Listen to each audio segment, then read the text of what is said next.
They didn't just laugh at Earth, they deleted it from every record that mattered. In the eyes of the Galactic Council, Earth was not worth the ink in a star map. We were a statistical anomaly, a species too divided to last another century, too emotional to trust with interstellar dialogue, too irrational to pose any real threat. The Varn Dominion, ancient and cold as the dark between galaxies, categorized us as the fleeting ones, a poetic way of saying temporary, unimportant, doomed. When one of our Voyager signals stumbled into their sensor arrays, they didn't respond. They mocked us. A child's voice singing a lullaby was broadcast across their entertainment networks as comedy, played between images of our wars and famines. To them, we were ants fighting over ashes. They called it mercy when they left us alone. But Earth remembered. We remembered the laughter, the dismissal, the hollow silence that followed our first call to the stars. And then came Europa, a colony of over 3,000 souls, thriving beneath ice, vanished. The Varn claimed reactor failure, but the engineers who decrypted the emergency broadcast before the signal cut out knew better. There was laughter at the end, inhuman, mocking, familiar. That laugh ignited something in us, something older than logic, older than peace. The governments issued statements, the UN called for investigation. But beneath the noise, something else was forming. In shadows and ice tunnels and fire-scarred bunkers, humans who had nothing left to lose began to gather. Engineers who had been silenced, AI fragments too unpredictable for military use, survivors who had watched their families suffocate in Europa's final moments, they came together, not for power, but for revenge. They called themselves the Red Sky Pact, not bound by flag or nation, but by a singular truth, that being forgotten was worse than death. Their first creation was Soul's Wake, a warship born in silence, powered by dark matter and desperation. No country claimed it, no army funded it, and yet it rose from the asteroid belt like a ghost, armed with technology reverse-engineered from scavenged alien probes, fused with human ingenuity, unpredictability, and raw grief. The Varn noticed too late. When Soul's Wake intercepted and dismantled 2 Varn patrol ships near Neptune using weapons the Council hadn't seen in 10 millennia, gravitic blades that folded space like paper, the laughter stopped. Mira Elenko, survivor of Europa, widow, mother, engineer-turned-commander, spoke to the galaxy in that moment. Her face, pale and scarred, filled every galactic broadcast channel the Pact hijacked. Her voice was steady, but behind her, you could see the storm. "You laughed when we cried," she said. "You erased us when we begged. You watched as we died. But we are still here, and now we are watching you." Then came the maps, star systems marked in red, coordinates of forgotten Varn facilities, places the Council had buried, thinking no one would ever find them. But the Pact had. Not with advanced AI or galactic archives, but with obsession. With thousands of sleepless nights poring over stolen data, with human minds pushed to the edge of madness, with willpower so fierce it cracked encryption thought unbreakable. The Council convened. Some wanted annihilation. "Crush the apes before their fire spreads," the Kelsari ambassador hissed.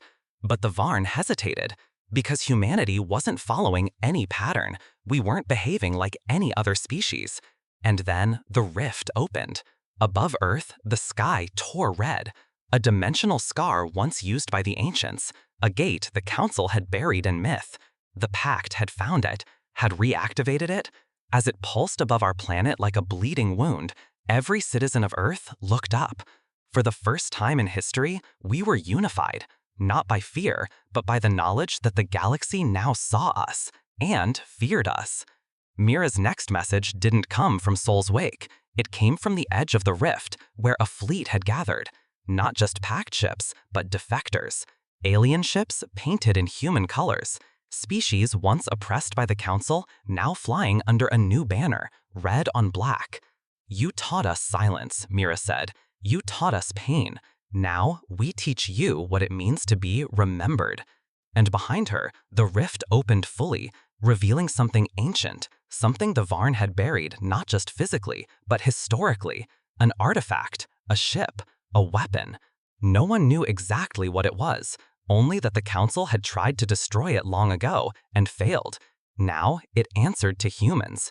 As the broadcast ended and every star chart in the galaxy recalibrated to acknowledge one truth, Earth was no longer silent.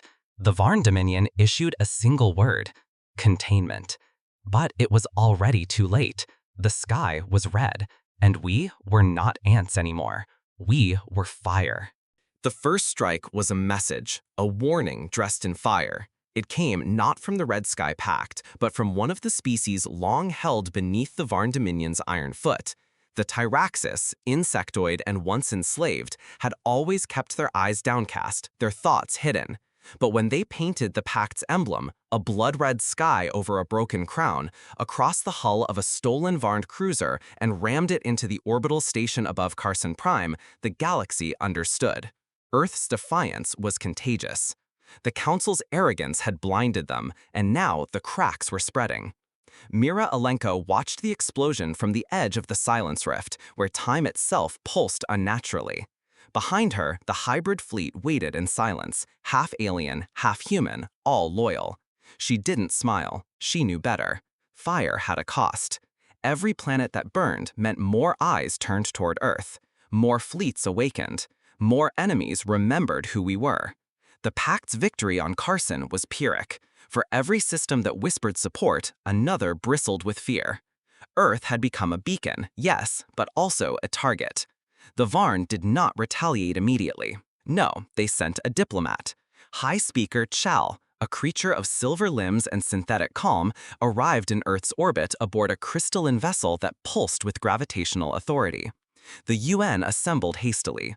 Leaders from surviving nations, what remained of the old alliances, gathered in a secure bunker beneath Geneva. Mira refused to attend in person. She sent a projection, flickering, cold, flanked by the silent red eyes of artificial lieutenants. Chal offered peace, offered integration, a seat at the galactic table. Your species has proven inconvenient, it said, voice devoid of emotion, but not irredeemable. Lay down your weapons, return the artifacts. You will be remembered, perhaps even admired. The room was silent. Then Mira's projection leaned forward, her voice low, raw. You mocked our dead. You dissected our children. And now you think you can buy our silence? Chal blinked, once, slowly. Your rage will destroy you. Mira smiled. We're already ashes. The question is, how much more burns with us? Negotiations collapsed. Within hours, the Varn launched a sanctioned fleet. 6 destroyers, led by the dreadnought Varkun, descended toward Mars, where the Pact had been excavating what was believed to be an ancient ancestor vault, a structure older than the Council itself, buried beneath Martian dust. Earth watched helplessly as the skies over the red planet turned to war. Mira's fleet was outnumbered, outgunned, and still tethered to the Silence Rift's edge. But she had expected this. As Varkun prepared to fire its solar lance, the vault opened. Not with weapons, but with song. A pulse of harmonic resonance exploded outward, every frequency at once, every language, every scream of every species who had ever died in chains. The Varn ships buckled, crews seized, their AI cores burned from the inside. Sol's Wake dove through the chaos, slashing with gravitic blades, carving open hulls as if they were paper. In 7 minutes, the battle was over. Mars was drenched in debris, but the vault still sang. And Mira stood alone at its entrance, staring into a hall that should not exist, where physics bent and whispers crawled across stone. Inside, something waited, something alive, not a machine, not a god, a memory sharpened into will. And it spoke only once. You are not the first, but you may be the last. The moment she stepped inside, every Varn War Council lit up with emergency beacons. The energy signature from the vault was identical to one thing and one thing only: a lost war. A time the Varn refused to speak of. A near-extinction event buried in the deepest strata of their digital histories. They called it the Awakening. And now it was happening again. But this time, it bore a human face. Mira vanished from the battlefield for 3 days. When she returned, her voice carried an echo, not synthetic, not divine, but ancient. The fleet she brought with her was no longer just Pact-made. It shimmered with technology the Council hadn't seen in thousands of years. Her eyes glowed red, and her first command was whispered through every frequency, every starlink, every heartbeat tuned to resistance. We are the storm you taught us to fear, and now we have remembered your name. It began with silence. Then came the screams. Not from humans this time, but from the Council itself. Deep within the crystal halls of the Varn's Galactic Command Center on Alien Prime, alarms never meant to be used began to wail. For the first time in over 12,000 years, the Dominion had registered a Class Omega Ascension event. Not an invasion, not a rebellion, an emergence. The signal came from Mars, more specifically from the vault beneath its rusted soil, where Mira Elenko had walked alone and returned, altered. Her physiology had shifted subtly, biological patterns laced with harmonic code, her cells resonating at frequencies that should not exist, her thoughts layered in fractal recursion, as if she were thinking in parallel across time. The Council's analysts called it impossible, her allies called it evolution, but Mira herself did not speak of it, not yet. Instead, she set her sights on the next target, the slave rings of Dakaris, where the Varn bred compliant species for use as servitors and soldiers. For centuries, it had been hidden behind energy veils and forged starlight, invisible to most nav computers, but not to Mira, not to whatever now whispered through her veins. Soul's Wake led the charge, no longer a mere ship, but a legend in metal. As they broke the veil and descended into the gravity wells of Dakaris, they found horrors not even Earth's worst nightmares could prepare them for. Entire generations grown in captivity, cultures rewritten in DNA, neural shackles that turned mothers against children. The fleet expected battle, but the Varn had left the station minimally defended, too arrogant, too sure that no one would dare touch their empire's core. That was their final mistake. The Pact did not attack with bombs. They broadcast the truth. Across every known system, they streamed what they found, every cage, every whisper, every scar. Billions watched as the myth of Varn superiority crumbled in real time. Riots broke out on Council-aligned worlds. The enslaved rose. The silent remembered how to scream. But it was Mira's next move that twisted the knife. She opened the gates of Dakaris and left it burning, not by her hand, but by those it once imprisoned. And then, without a word, she turned the fleet toward Earth. Humanity was confused, hopeful, terrified. The UN begged for a debrief. The old alliances scrambled to prepare for her arrival. But Mira did not descend to Geneva. She landed in the middle of a refugee camp in Mongolia, among the forgotten, the displaced, the wounded from every war Earth had ever buried beneath pride. Children swarmed her, veterans wept. She spoke to no governments, only to them. They thought we'd die quietly, she whispered to a broken soldier who had lost his legs during the Martian evacuation, but you taught me how to survive. Meanwhile, in the stars, something stirred. The vault's resonance was spreading. Old technology, once dormant, buried beneath alien ruins across the galaxy, began to hum. Unmanned stations blinked to life. Data cores long thought corrupted began transmitting fragments of code older than history. The ancients, whoever they were, had not died. They had slept. And Mira's awakening had triggered their failsafe. But she wasn't the only one listening. Far beyond the Council's reach, in the graveyard of stars known only as the Shroud, a signal returned, not from a species, from something else, something that had once faced the Varn and lost, something older than pain, something now curious about the humans who dared awaken what the galaxy had buried. Mira knew. She felt it in her bones, in the way the stars whispered when she closed her eyes. There would be no victory without sacrifice. Earth was no longer just a home. It was a battlefield, a symbol, a target. She called for the unification of the planet, not through flags or treaties, but through choice. No one will force you to fight, she said, this time broadcasting from the edge of the silence rift. But if you do, if you choose to rise, you won't rise alone. Across the systems, volunteers poured in, humans and aliens alike. Those oppressed, those broken, those who had nothing left to lose. A fleet began to form, larger than any Earth had ever imagined.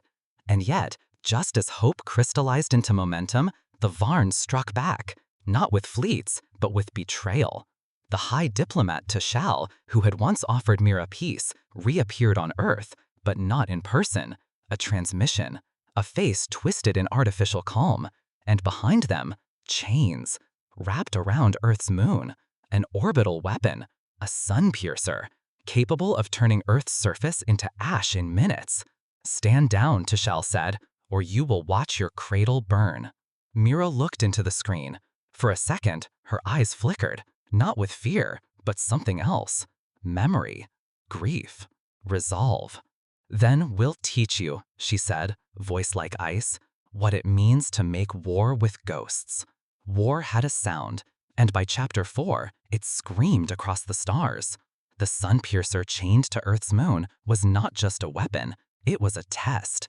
The Varn expected surrender, they expected tears, they expected Mira to kneel before the threat of annihilation, but instead, she vanished. One moment she was on every screen, rallying billions. The next, gone. Her last known location, nothing but a data smear trailing into the silence rift. Earth panicked. The Pact fractured. Without their symbol, without Mira's fire, the heart of the resistance staggered. The Council thought it was over, that the storm had broken, that humanity would fall back into submission, and the uprising would rot in chaos. They underestimated again, because Mira's vanishing wasn't defeat, it was strategy. In the void nexus beyond the rift, an ancient labyrinth of dark matter tunnels stitched together by the ancients themselves, she had found it. It, the key, the song, the last remaining fragment of a species long gone, destroyed by the Varn in a war the Council swore never happened. They were called the Icaran, and their legacy was not bones or ruins, but memory, encoded in resonance, passed through space like blood through veins.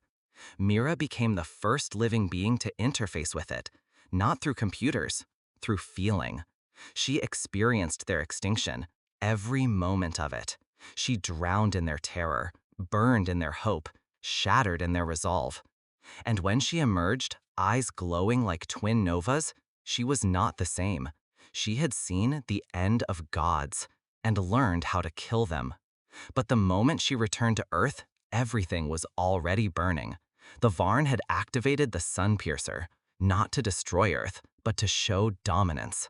A single concentrated beam fired into the Pacific, boiling oceans, disrupting climate cycles, killing millions in minutes.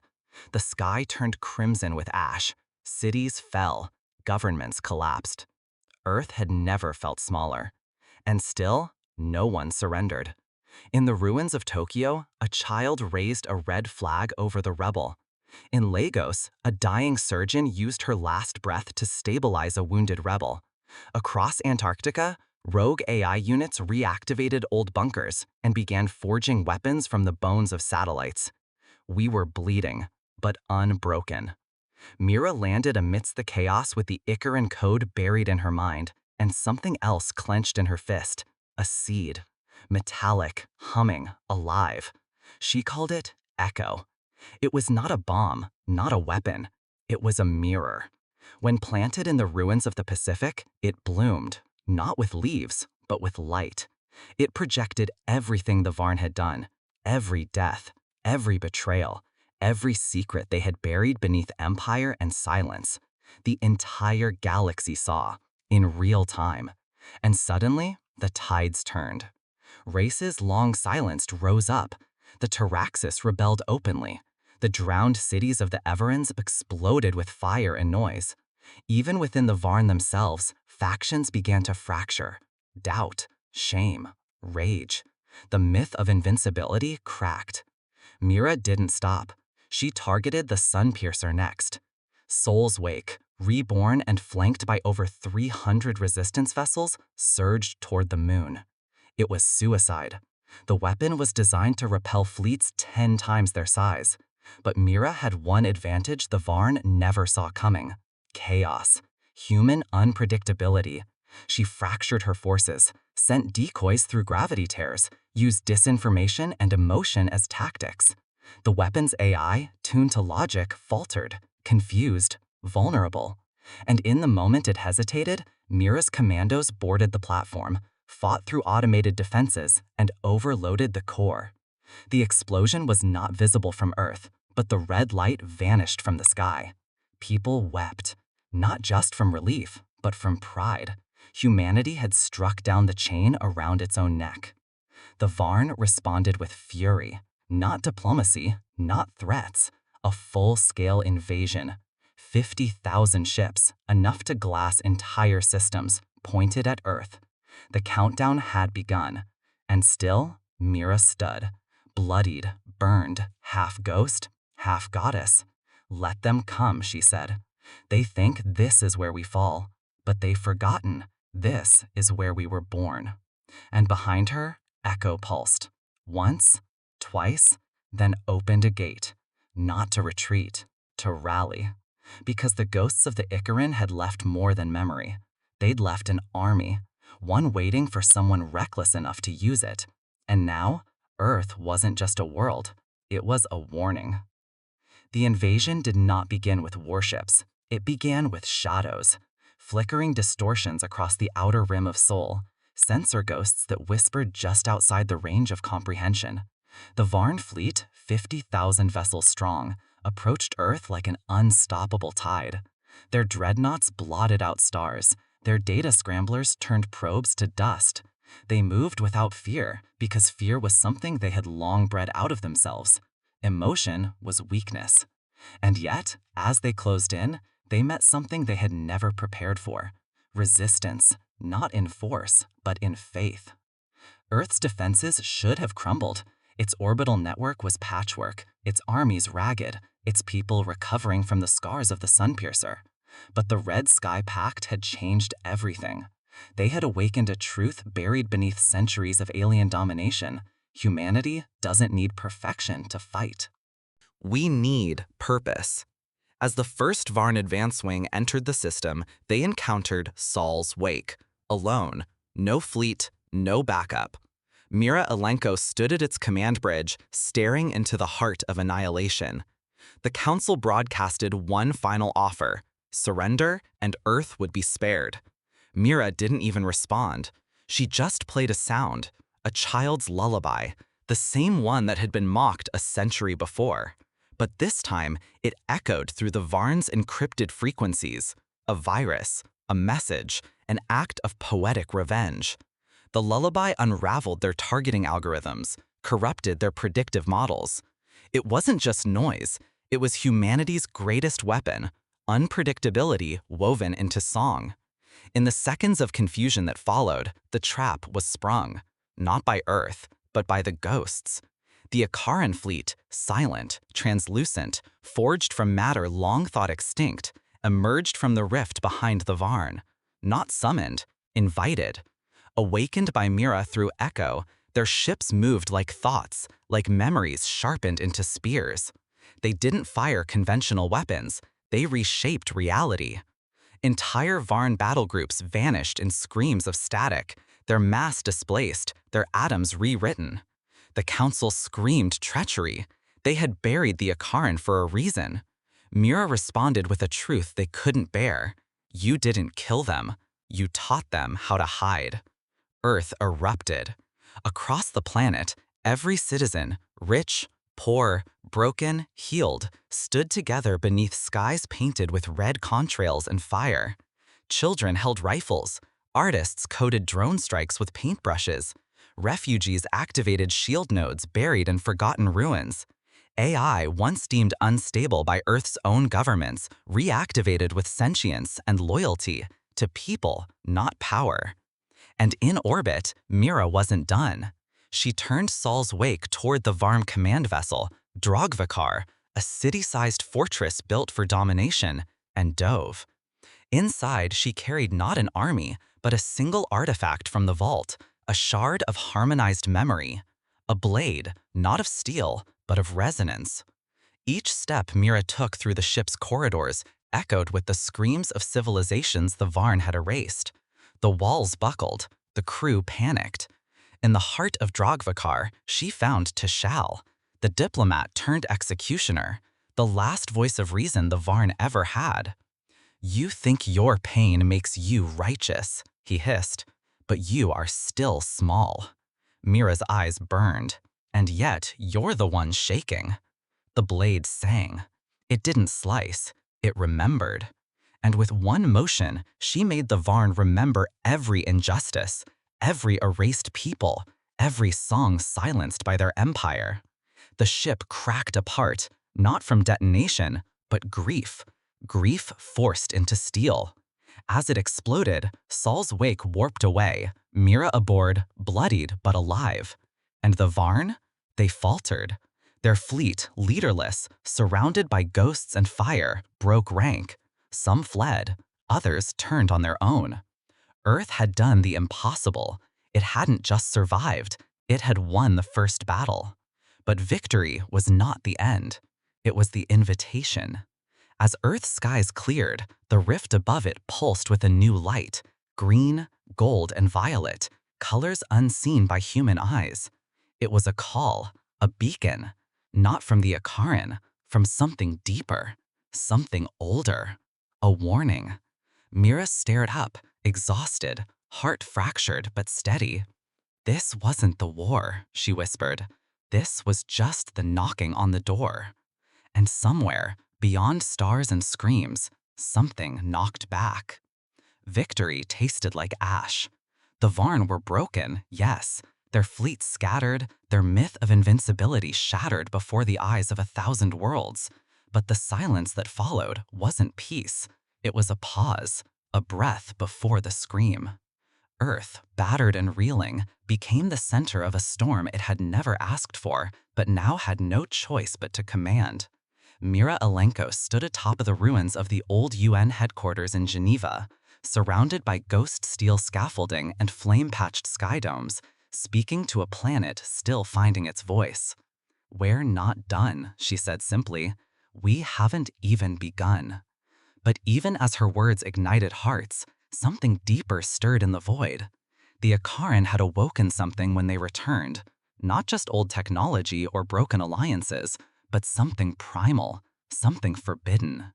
In the far reaches of the Silent Rim, beyond even the rift's edge, a tear opened in space, wide and wrong. The ancients called it the Breach. The Council had buried its existence under layers of myth and encryption, but now it screamed. Vibrations felt across hyperspace, disrupting warp lanes, bending time. Stars flickered, systems went dark. Planets experienced dreams that bled into waking life, visions of eyes too large, voices that spoke in reverse, memories that weren't their own. Mira knew it the moment it pulsed. This was the true threat. Not the Varn, not the Council, but what they had run from long ago. The Varn hadn't ruled the galaxy because they were the strongest. They had ruled because they remembered what everyone else wanted to forget, and that memory had clawed its way back. As factions scrambled, some of the Council's remaining species reached out, not with weapons, but desperation. Old enemies became cautious allies. The Kelsari, previously silent, offered Mira access to their void archives, recordings from before the Great Collapse, from when the galaxy still spoke of the Hollow, a force that didn't conquer planets, it hollowed them, erased cultures, rewrote physics, silenced stars.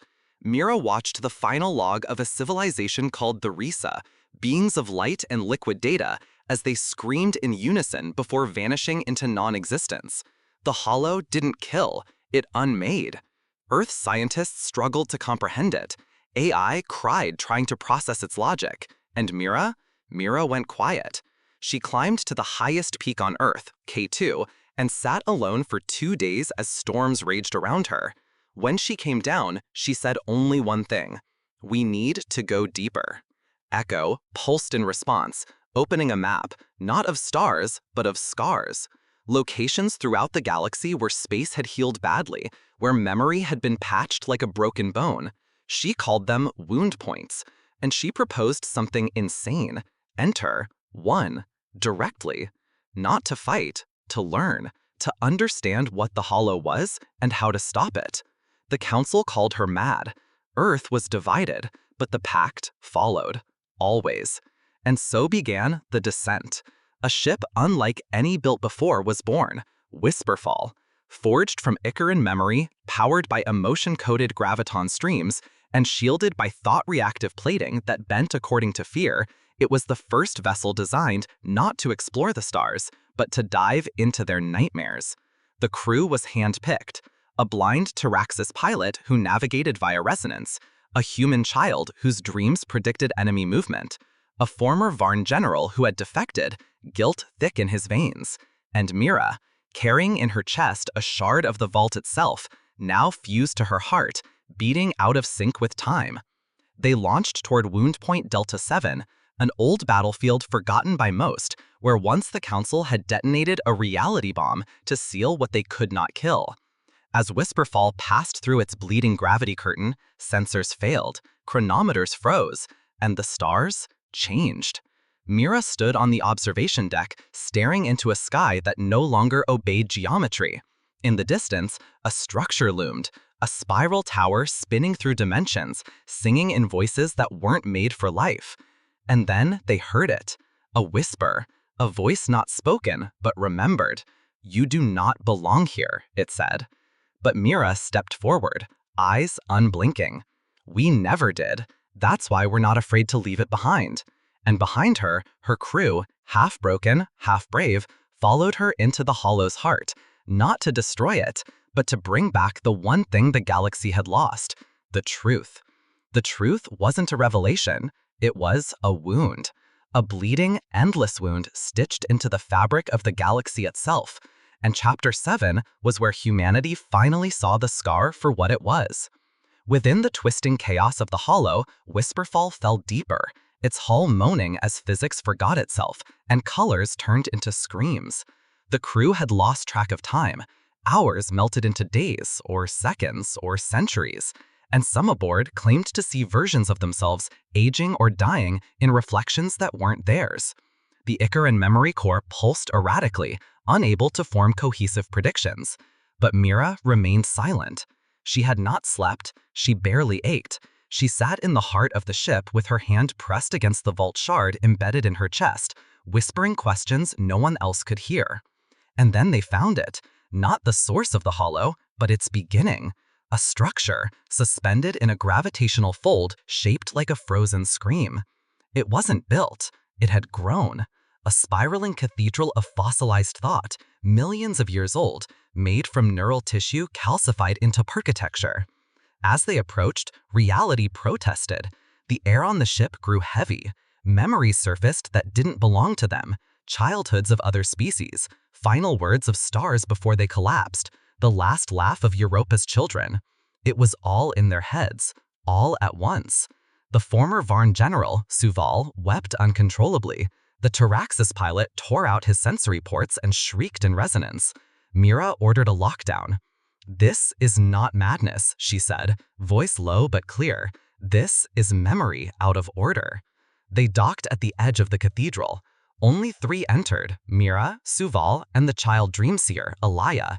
Inside, time pulsed like a heartbeat. Each step deeper revealed truths encoded in architecture. The Hollow wasn't a being.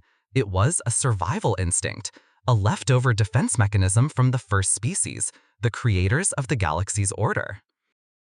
They had seeded the stars, created the Icaran, the Varn, even humanity in theory, a vast biological experiment branching over eons. But when one species evolved emotion faster than reason, when fear and creativity mixed unchecked, they triggered the Hollow, a failsafe, a cosmic antivirus.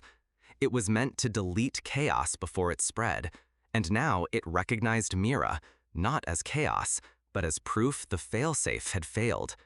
The Hollow awoke, not with fury, with sorrow. Its voice filled the cathedral, low and infinite. "You are not the infection. You are the consequence." Mira staggered. Vision slammed into her, Earth's wars, its beauty, its broken children building wonders in sand and fire. Why? She asked, barely able to stand. Why us? Because you remembered what others chose to forget, the Hollow replied. You grieved, you changed, you made stories. It wasn't killing civilizations, it was erasing those that had stagnated, that refused to evolve past conquest, past arrogance. The Varn were never rulers, they were just the last ones marked for deletion, until humanity stepped into view. Unexpected. Mira wept. She understood now. The wars, the betrayals, the silence, they were never meant to be tests. They were echoes of a purge long forgotten. But now the Hollow faced a paradox. Humanity, for all its rage and cruelty, had created beauty from pain, had chosen empathy over power, and the Hollow didn't know what to do with that. Then give us the choice, Mira said, voice raw. Let us remember. Let us suffer. Let us become. The cathedral shook. The Hollow hesitated, and then released. Reality rippled. Whisperfall ejected from the wound space, thrown into real space near Saturn, trailing streams of harmonic memory behind it. The crew was alive, changed, scarred, but alive. Mira stepped onto Earth's surface to a world that had not known if she'd return, and when she did, she carried more than memory. She carried the Hollow silence, not as threat, as trust, a gift, a chance. But trust demands proof. The Varn, desperate and cornered, had launched a final act of vengeance while Mira was gone, a virus seeded into Earth's oceans, nanomachines programmed to alter genetic code, to sterilize, to rewrite. The countdown had begun, and Earth had 72 hours left. Humanity stood on the edge of extinction, again. And now, the Hollow watched, waiting to see if we could become more, if we would fight, not to survive, but to evolve. Hope was a fragile thing, easily shattered, and now running out. Earth had 72 hours before extinction. The Varn's last act wasn't a bombardment or a superweapon, it was precision genocide. A self-replicating nanovirus scattered into Earth's oceans through falling debris and invisible spores, engineered to bind to human DNA and rewrite the species into sterility. No more births, no more children, no more future. The virus didn't kill, it simply erased tomorrow. The council called it poetic. Let them watch their candles go out, one surviving Varn admiral had whispered across intercepted transmissions. But what the Varns still didn't understand, what they never understood, was that humanity does not go quietly. We rage, even when the fire has gone out. Mira Elenko, returned from the Hollow with eyes that had seen the death of time, wasted no breath. She gathered the fractured minds of Earth's greatest thinkers, the broken genius of rebels and misfits and pariahs, and locked them together inside an orbital station called the Arc-Mind. Time was running out. Every second the virus propagated further, entangling itself in fresh water, bloodstreams, plant life. No cure existed. No code could overwrite what the Varn had written, because the Varn hadn't designed it alone. It carried a signature, the Hollow's, or rather, a corrupted echo of it, fragments stolen from when the Varn once delved into the same dark rift Mira had just escaped. The virus wasn't just biological, it was metaphysical. Memory infected code. It recognized human grief and turned it into silence. So Mira made a choice. A brutal one, a dangerous one. She would dive back into the Hollow, but not to find a weapon, to offer herself, to rewrite the code from the inside. The plan was suicidal. Her body was still tethered to the vault shard, her mind partially fused with the Icaran resonance. Entering the Hollow again could kill her, unmake her, scatter her identity across dimensions like dust in solar wind. But no one else could. No one else had survived it once. Earth begged her to reconsider. Her own crew wept. Elia, the child dream seer who now saw days ahead in flashes of fevered sleep, grabbed her hand and whispered, "If you go again, you might come back wrong." Mira knelt before her. "Then, teach them how to forgive me." Whisperfall launched alone, piloted by a single AI encoded with Mira's last full emotional profile. She entered through a smaller wound point this time, one forming near the edge of Alpha Centauri, a raw, screeching tear in the laws of what should be. And once again, she was swallowed by the dark. But this time, she didn't fight it. She offered herself. Her pain, her story, her rage and hope. She showed the Hollow every death, every memory, every time a human had chosen love over vengeance, every time a child in a ruin sang instead of cried. And somewhere deep inside that impossible cathedral of minds and forgotten screams, the Hollow paused and asked a question. Why do you persist when the end is written? Mira answered, because we write it again, every time. Something shifted. The Hollow, whatever it truly was, reached into her, not to erase, but to understand. The pain was infinite, the memory vast. She saw every extinction, every genocide, every civilization that had tried to be better and failed. And still, Mira held her ground. "Let us try," she begged, voice breaking. "Let us try and fail, and try again. Don't take away our tomorrow." And then it happened. A ripple across all of Earth. The virus stopped. Not reversed, not erased, but halted. A single line of new code blinked into existence in every infected cell, permission pending. The Hollow had not forgiven, but it had listened. On Earth, scientists collapsed in relief. Mothers wept. Alaya screamed and painted stars that hadn't yet formed. The Varn, watching from the edges of known space, realized their final weapon had failed. And Mira emerged from the rift, her body glowing, burning, barely alive. Her voice was gone, her mind fractured. But she carried in her hand a data seed unlike anything ever seen. Echo 2. Not just a memory mirror, but a code seed for life. The Hollow had given humanity a chance. One. Only one. But it had to be earned. "Prove that you are more than what made you," the final echo whispered. And Earth now had to face not just its enemies, but its reflection. The next war would not be in the stars, it would be at home. Would we rise again, or would we repeat the cycle and lose the Hollow's gift forever? The galaxy held its breath, and in the silence, Earth chose. The stars no longer watched in judgment, they watched in awe. By the time Chapter 9 began, Earth had become something else entirely. Not an empire, not a conqueror, a crucible. A species that had died 1,000 metaphorical deaths and somehow refused to stay down. The Hollow's gift, Echo 2, had not saved humanity, it had challenged it. The nanovirus still lingered, suspended like a blade at the throat of the human genome. One wrong move, one regression into old cycles of hate, and the extinction command would activate again. Mira Elenko, broken and barely stitched together by Icaran medical resonance, stood as the last safeguard. Her voice was gone, but her presence was a storm. Where once she'd given speeches, now she stood in silence, and the world listened harder. With Echo 2, humanity had a choice. Rewrite themselves, literally. Evolve past the need for war, hierarchy, and vengeance. Or remain as they were, rolling the dice every generation, praying survival would outpace self-destruction.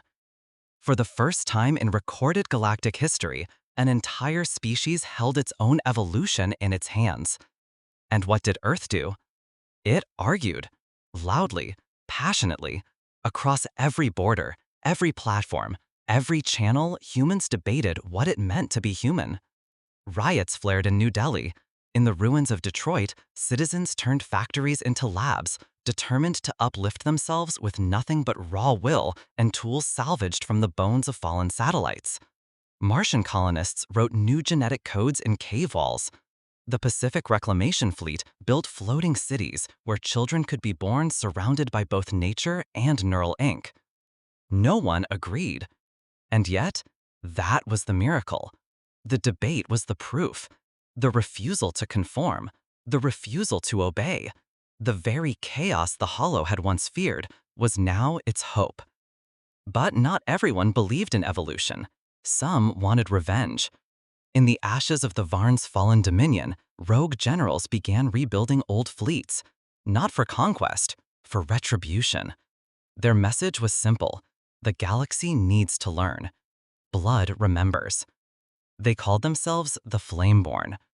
And among them was a name long thought dead: Admiral Arden Kell, once a hero of Earth, Mira's former comrade in arms. A man who had disappeared during the siege of Dakaris, presumed lost to the rift. But he had survived, and he had not returned empty-handed. Kell had stolen something from the edge of holospace, a shard of forbidden memory, raw and unprocessed, still screaming with the collapse of forgotten species. He fused it with human tech, creating a new type of AI, pain-born intelligence. These machines didn't calculate. They remembered agony and made decisions based on trauma. And they were loyal to one directive: never again. Mira knew what was coming, a final split, not between human and alien, not between past and future, but between two visions of survival, one forged in understanding, the other in vengeance. And in orbit above Saturn, the Flameborn made their move. A station meant for hollow memory preservation, an archive of what had been lost, was obliterated in a single strike. Billions of years of remembrance, gone in seconds. "Let the dead stay dead," Kell broadcasted, his voice hollow with betrayal. "Let the future fear us." Mira did not answer. She couldn't, but her fleet moved. Soul's Wake, now ancient and reborn 10 times over, led the charge with sails of red plasma and shields woven from harmonic grief. And behind her came not just Pact ships, but allies who had once been enemies. Tyraxis swarms, ever-in-memory vessels, even a lone Varn cruiser, its crew defected, its hull painted with human poetry. The battle was not cinematic, it was chaos incarnate. War songs colliding with AI screams, missiles that fractured into anti-time shards, drones powered by instinct and loss. At the center, Mira faced Kell in the ruins of the Titan debris field. No words, only memory. She showed him Europa, he showed her Dakaris. They didn't fight with weapons, they fought with pain. In the end, Kell fell, not by blade, by choice. His pain-born AI turned on him, whispering, "We are tired of suffering." The Flameborn crumbled, but so did something inside Mira. She had saved Earth again, and yet she knew what came next. A signal, buried in the Hollow's last message, had triggered. A failsafe not for destruction, but for arrival. The ones who had built the Hollow were coming back. Not gods, not destroyers, architects. And they wanted to see what humanity had built from the ashes. The final test was not survival, it was worth. Worthy of memory, worthy of becoming more. And Mira, scarred, silent, and weary, whispered to the stars, "Let them come, we are ready to be seen." They came as light, not ships, not beings, concepts, clothed in brilliance. The architects, those who had seeded galaxies and set the Hollow like a warning buoy in the tides of time, descended in forms the human mind couldn't hold. Their arrival cracked reality along forgotten seams, and above Earth, where the sky once turned red in war, it now shimmered with a dawn that had no sun. Every living creature across the galaxy felt it, an ancient presence stretching across thought, brushing memory like fingertips on trembling piano strings. There was no broadcast, no demand, no war, only a question felt in the bones of existence itself. What have you made of yourselves? Mira stood alone at the highest point of Earth's last cradle city, Solace Reach, surrounded by the children of war and the elders of survival. Her body was failing, half of her cells still flickering in hollow temporal flux. her mind fractured by memory that spanned civilizations. But her eyes were steady. She had no voice to answer them with anymore, only memory. So she opened herself, willingly, to the architects. And they saw. Not the flags or fleets or victories. They saw the refugee child who rebuilt a water filter with junked AI. The rebel sculptor on Phobos who encoded a treaty into stone. The marine who held his enemy as he died and whispered his name into the soil. They saw Earth's wounds and how we wore them, not as shame, but as armor, as proof. They watched humanity argue over evolution, rage over forgiveness, tremble through unity. They saw us fail, and they saw us rise again. But what struck them was not our strength. It was that we remembered everything. The pain, the betrayal, the joy, the fire. We did not delete the past. We carried it. We built cathedrals from it. That was our defiance. That was our humanity. The hollow pulsed one final time, softly. A sigh, a release. And across Earth, every strand of the virus curled into nothing. Every genetic lock dissolved. Life resumed. Children cried again. Laughter returned. Rain fell over cities that had forgotten how to breathe. The architects remained in orbit, silent, brilliant, a constellation that should not be. And then one stepped forward, not in form, but in gesture. A single arc of starlight stretched toward Earth and bent, like a bow. Acknowledgement, respect, kinship. In that moment, Earth became more than a world. It became a myth, a threshold species. Not because we had conquered, but because we had refused to forget what it meant to feel. And as the architects receded into the folds of unspace, leaving behind only a song encoded in neutrino patterns, a song without words, only meaning, the galaxy changed, forever. The council collapsed, not from war, but from irrelevance. Its halls, once built on fear, now stood empty, their records overwritten with stories from Earth. New alliances formed, not of dominance, but of shared survival. The Taraxis swore peace. The Everans painted human names into their birth ceremonies. Even the Varn, shattered and humbled, sent envoys, not to negotiate, but to learn. And Mira? Mira walked into the Silence Rift one last time, alone. She wasn't running. She wasn't dying.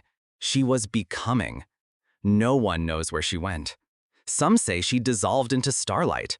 Others believe she became part of the hollow itself, a guardian watching for when memory turns to violence once more. But in Solace Reach, there stands a monument where the rift once shimmered. It holds no face, no title, just one inscription, burned into alloy that remembers voices. You laughed at Earth until the sky turned red. And beneath it, smaller, etched in the soft hand of a child who survived the fall of the old world. We are not perfect. We are not pure. But we are still here. And we remember.